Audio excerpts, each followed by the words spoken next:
न सिर्फ गुजरात में, लेकिन गुजरात के बाहर भी मां अंबा के भक्तों की संख्या अपरंपार है।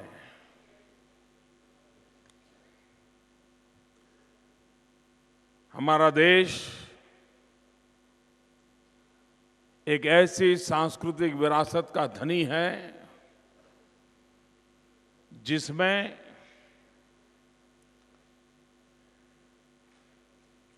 स्त्री भगवान की कल्पना भी की गई है। विश्व के अनेक पंथ संप्रदाय हैं, लेकिन सभी पंथ संप्रदायों में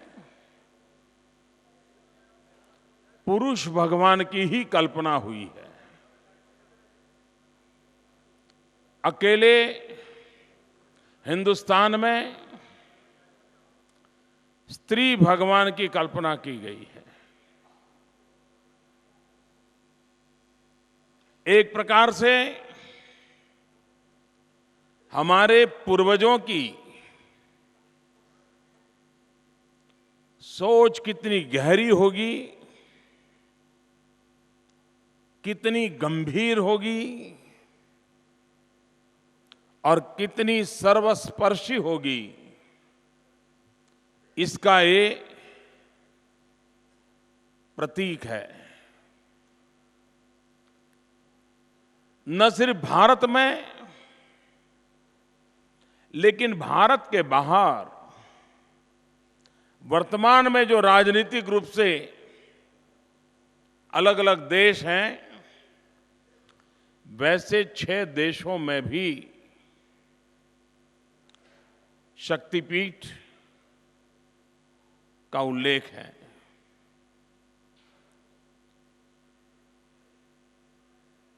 हर एक के लिए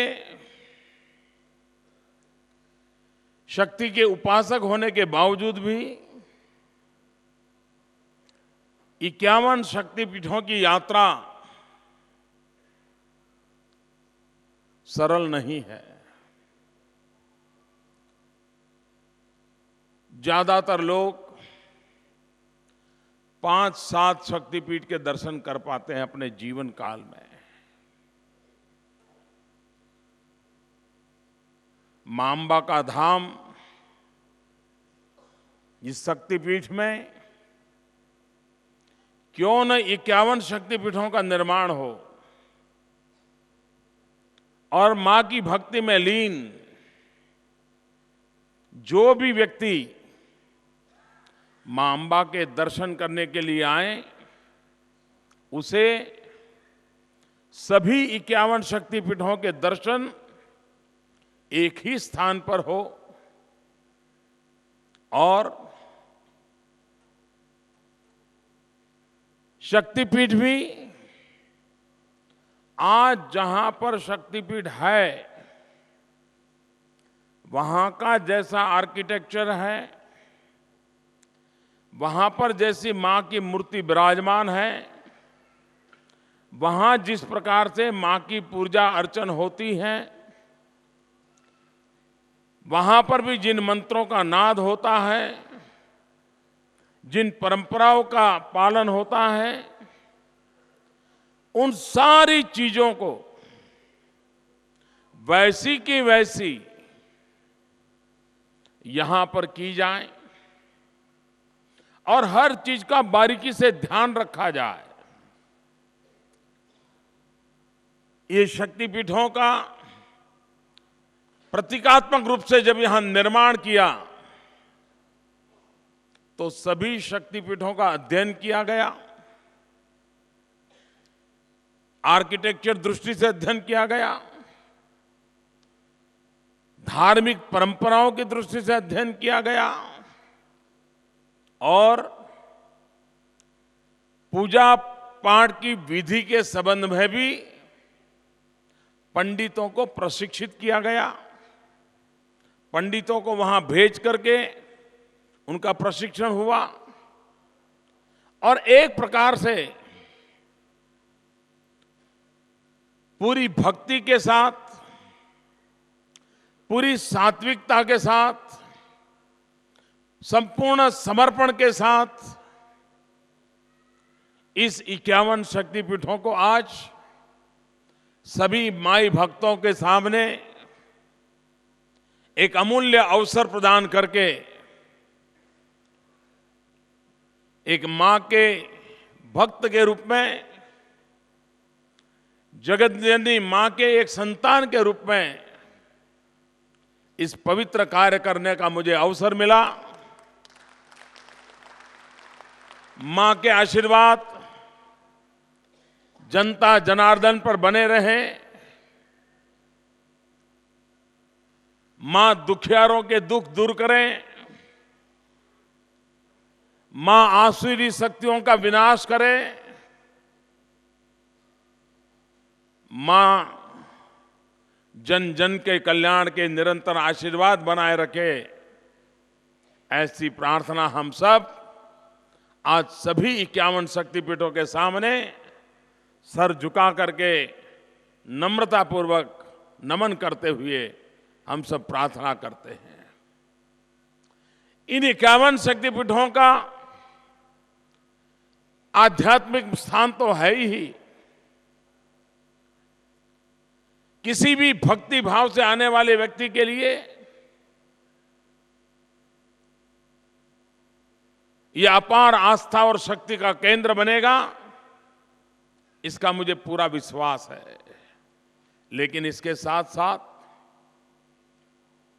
51 शक्तिपीठों की यात्रा, करीब 2000 पगथी पर यात्रा करने का करीब 3 किलोमीटर का लंबा रूट, व्यवस्थाओं की दृष्टि से तो उत्तम है, आधुनिक है। टेक्नोलॉजी का भी भरपूर प्रयोग किया गया है। हर शक्तिपीठ के नाम ने कियोस्क रखा गया है। कोई भी जिज्ञासु आएगा तो वहां पर टेक्नोलॉजी के माध्यम से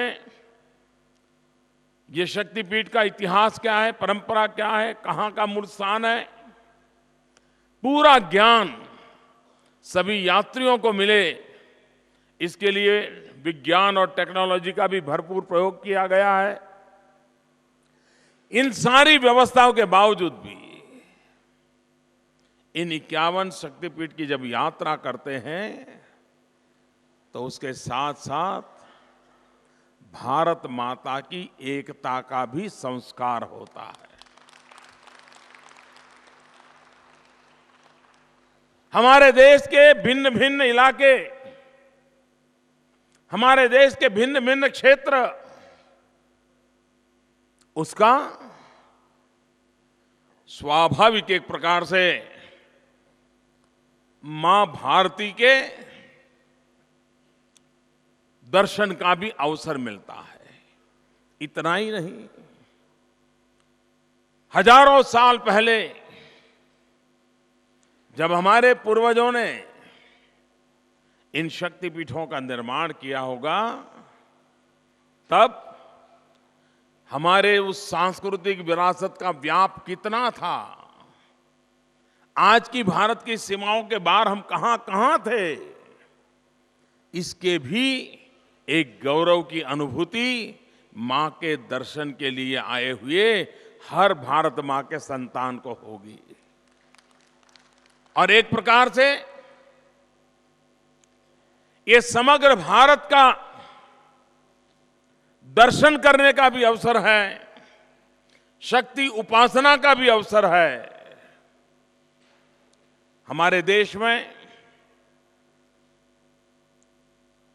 टूरिज्म के लिए काफी कोशिश हो रही है। इनक्रेडिबल इंडिया का एडवर्टाइजिंग होता है, ताजमहल देखने के लिए आइए, इसकी भरपूर कोशिश होती है। जिस प्रकार से पूरे विश्व में टूरिज्म का व्याप बढ़ रहा है, अरबों खरबों का व्यापार टूरिज्म का क्षेत्र का हुआ है, गरीब से गरीब व्यक्ति को रोजी रोटी देने का काम टूरिज्म से होता है। मैं आज इन 51 शक्तिपीठों के प्राण प्रतिष्ठा महोत्सव में शरीक होने के लिए गया तो मैंने देखा कि उस इलाके में 1-2 किलोमीटर तक छोटी छोटी दुकानें लग गई हैं।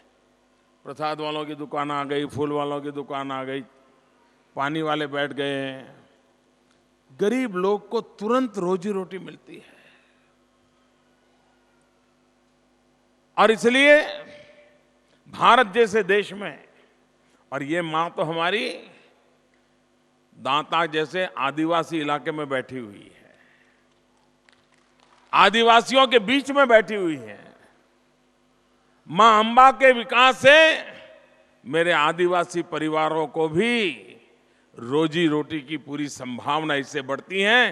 तो मुझे मां की सेवा से मेरे आदिवासी भाइयों बहनों की सेवा का भी अवसर मिला है। मेरे आदिवासी भाइयों बहनों को रोजगार के अवसर उपलब्ध होंगे, उनकी आर्थिक स्थिति में सुधार करने में मां अंबा का जितना विकास होगा उसके साथ उनका भी विकास होता जा रहा है। ये शुभ संकेत है। हमारे देश में दुनिया भर से यात्री आए, टूरिज्म बढ़े, वैसा ही हमारे देश में यात्रियों का भी एक बहुत बड़ा क्षेत्र पड़ा है। 125 करोड़ देशवासी तीर्थ क्षेत्र पे जाना अपने जीवन का कर्तव्य मानते हैं। कोई एक जगह पे जाना पसंद करता होगा, कोई 11 जगह पे जाना पसंद करता होगा, कोई सारे हिंदुस्तान का भ्रमण करके कोई 12 ज्योतिर्लिंग करता होगा, कोई 51 शक्तिपीठ करता होगा, कोई अष्ट गणेश की यात्रा करता होगा। हर अपने अपने तरीके से हर माँ बाप बच्चे के मन में इच्छा होती है कि कभी न कभी मेरी माँ बाप को ले जा करके गंगा स्नान करा के ले आऊं। हर बेटे के मन में रहता है कि मैं 4 धाम की यात्रा करा करके मेरे माँ बाप के आशीर्वाद लूं। ये आस्था इतनी दृढ़ है और इसके लिए हर जवान बेटा अपने माँ बाप के लिए पैसे भी खर्च करता है, समय भी निकालता है। कितना ही व्यस्त क्यों न हो, लेकिन ये काम वो करता है। अगर हम इन 125 करोड़ यात्रियों की तरफ ध्यान केंद्रित करें, उनके लिए जो आवश्यक इंफ्रास्ट्रक्चर है उस पर बल दें, उनके लिए अगर सुविधाएं मुहैया कराएं, तो भारत का आंतरिक रूप से यात्रा के माध्यम से टूरिज्म के विकास की संभावनाएं हजारों गुना ज्यादा आज भी इंतजार कर रही है। लेकिन दुर्भाग्य से देश में ऐसी शासन व्यवस्थाएं रही हैं कि जिनको यात्रा का महात्म्य क्या होता है, भारत जैसे गरीब देश, और यात्रा धाम देखिए आप, ज्यादातर उस इलाकों में है जहां कठिनाइयां है, जहां आर्थिक प्रवृत्तियां कम है। इसके द्वारा वहां के इलाकों में आर्थिक प्रवृत्ति बढ़े, इसी लंबी सोच से हमारे पूर्वजों ने काम शुरू किया हुआ है। उसको हमें आगे बढ़ाना चाहिए। दुर्गम क्षेत्रों में बैठे हुए भगवान के भिन्न भिन्न रूप, अलग अलग प्रकार के तीर्थ क्षेत्र, वे गरीब से गरीब व्यक्ति की आर्थिक स्थिति के सुधार का केंद्र बन सकता है, एक प्रवृत्ति का आधार बन सकता है। और उस पर हम जितना बल दे करके उस काम को आगे बढ़ा सकते हैं, हमने बढ़ाना चाहिए। आप देखिए, आज से 30-40 साल पहले मक्का की स्थिति क्या थी? एक छोटे से गांव जैसा था, कोई ज्यादा सुविधाएं नजर नहीं आती थी, लेकिन धीरे धीरे दुनिया भर से लोग वहां जाने लगे, मक्का का विकास होने लगा। आज मक्का एक विश्व के अनेक लोगों के लिए इतना बड़ा तीर्थ क्षेत्र बन गया है। 5 स्टार 7 स्टार ऐसी सुविधाएं खड़ी हुई है और वहां पर अरबों खरबों डॉलर का एक प्रकार के बहुत बड़ा व्यवसाय विकसित हो गया है। क्या हमारे देश में 125 करोड़ देशवासियों की जहां श्रद्धा हो, जहां विकास की पूरी संभावनाएं पड़ी हो, अरबों खरबों रुपयों के कारोबार की संभावना पड़ी हो, आर्थिक विकास का एक बहुत बड़ा केंद्र हो, हम उसकी उपेक्षा कब तक करते रहेंगे? और इसलिए हमारे इन तीर्थ क्षेत्रों पर आधुनिक सुविधाओं को निर्माण करना, सुरक्षा का प्रबंध करना। हिंदुस्तान में 4 धाम की यात्रा बहुत स्वाभाविक है, लेकिन उत्तराखंड का हादसा, अगर हमारे पास सही सुविधाएं निर्माण हुई होती तो इस संकट में हम कितने ही लोगों की जान बचा पाते थे। लेकिन हमने एक करने वाले काम किसी न किसी कारण से उपेक्षा की और परिणाम स्वरूप आज भी कहीं मंदिरों में भगदड़ हो जाती है, लोग मारे जाते हैं। कुंभ का मेला हुआ, रेलवे में भगदड़ हो गई, लोग मारे गए। उत्तराखंड में हादसा हो गया, लोग मारे गए। थोड़े समय पहले राजस्थान में भगदड़ हुई, लोग मारे गए। एक बार हमारे यहां पावागढ़ में अफवाह फैल गई, 5-6 लोग मारे गए। ये जो समाचार आते हैं, ऐसे समय सामान्य मानवीय के जीवन की रक्षा के लिए, जब पता है कि इन स्थानों पर भाविकों की संख्या बहुत बड़ी मात्रा में आती है, विशेष अवसरों पर आती है। हमारे यहाँ अंबाजी में पूर्णिमा के अवसर पर और विशेष करके भाद्र मास की पूर्णिमा के अवसर पर लाखों लोग, यानी एक प्रकार से यहाँ से अहमदाबाद तक पूरा ह्यूमन वॉल बन जाता है, लोग पैदल चलते आते होते हैं। और समाज भी कितना सेवा भक्ति में जुड़ता है।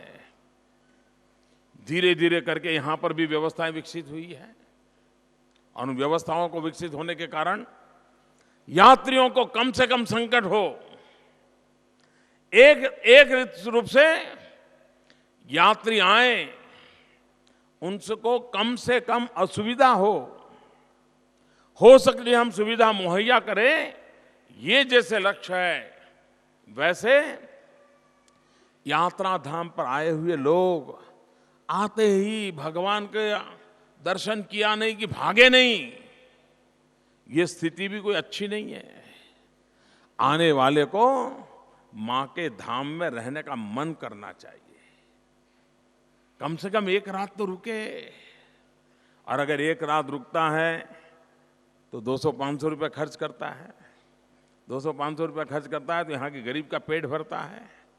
और इसलिए हमारी कोशिश है कि अंबाजी में ऐसे विकास किया जाए कि हाँ, आने वाले यात्री को मन करे, नहीं भाई अब तो रात को रुक के ही जाना है।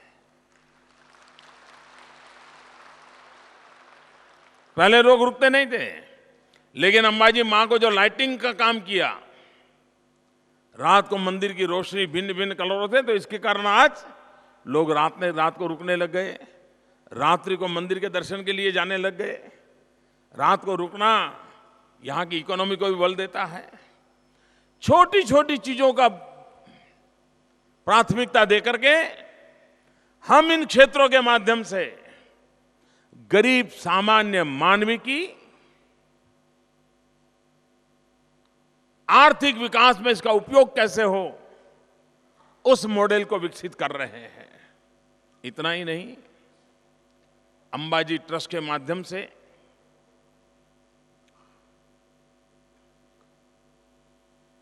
हमारी कोशिश यह है कि यहाँ जो ट्राइबल तालुकाज हैं,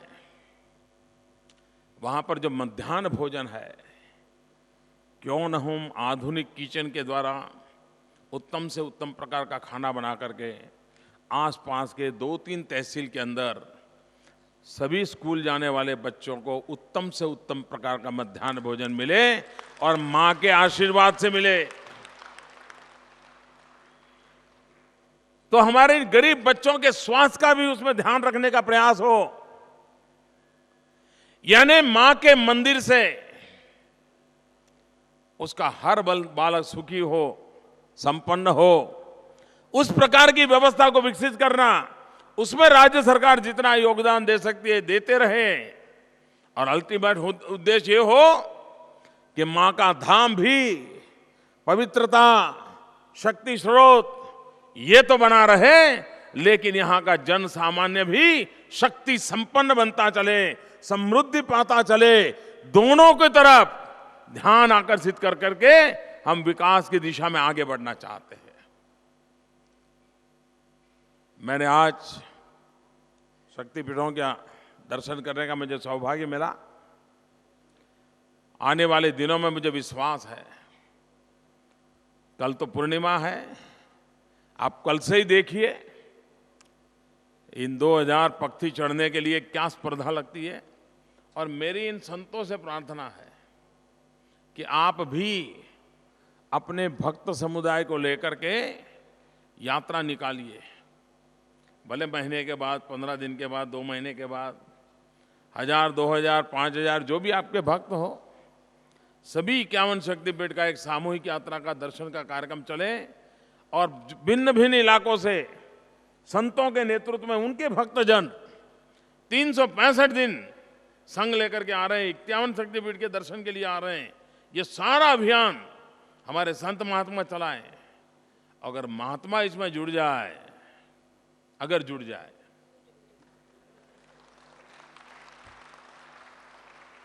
तो ये शक्तिपीठ की श्रद्धा